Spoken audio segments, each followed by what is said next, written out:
السلام علیکم ورحمۃ اللہ الحمد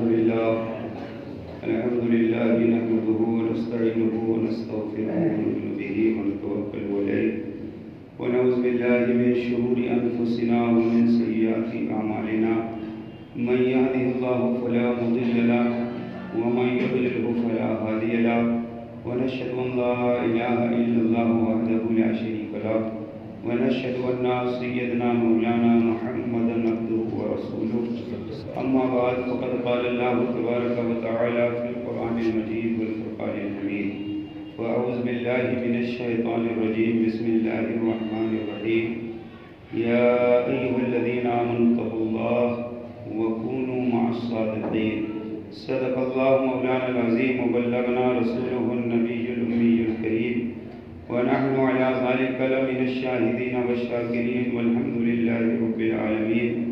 آئیے سب سے پہلے ہم اور آپ سبھی حضرات مل کر عقیدت و محبت و والہانہ وارفتگی، قلب کی شیفتگی و شگفتگی کے ساتھ اپنی اور ساری کائنات کے مرکز عقیدت رسول محترم و محتشم پیغمبر اعظم احمد مصطفیٰ محمد مصطفیٰ صلی اللہ تعالیٰ علیہ وسلم کی مقدس بارگاہ میں بآواز بلند درود پاک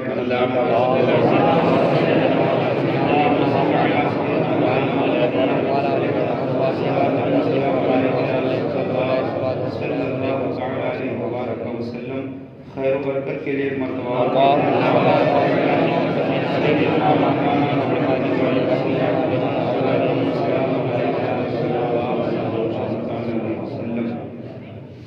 کتاب رحمت قرآن مجید فرقان حمید برہان رشید کے اندر ہمارا تمہارا پروردگار اعلان فرماتا ہے یا ایھا الذین آمنوا اتقوا اللہ وکونوا مع الصادقین، اے ایمان والو اللہ سے ڈرو اور سچوں کے ساتھ ہو جاؤ۔ قرآن پاک کے اندر اللہ تعالیٰ نے تقریباً 88 مرتبہ یا ایھا الذین آمنوا فرما کر کے اپنے محبوب کے غلاموں کو یاد فرمایا ہے۔ اے ایمان والو اللہ سے ڈرو اور سچوں کے ساتھ ہو جاؤ۔ سچے کون ہیں؟ جن کے ساتھ ہونے کے لیے اللہ تعالیٰ ہمیں اور آپ کو حکم دے رہا ہے، اور سچوں کے ساتھ رہنے کی ضرورت کیوں پڑی، سچوں کے ساتھ رہنے کے لیے اللہ کیوں ہمیں حکم دے رہا ہے۔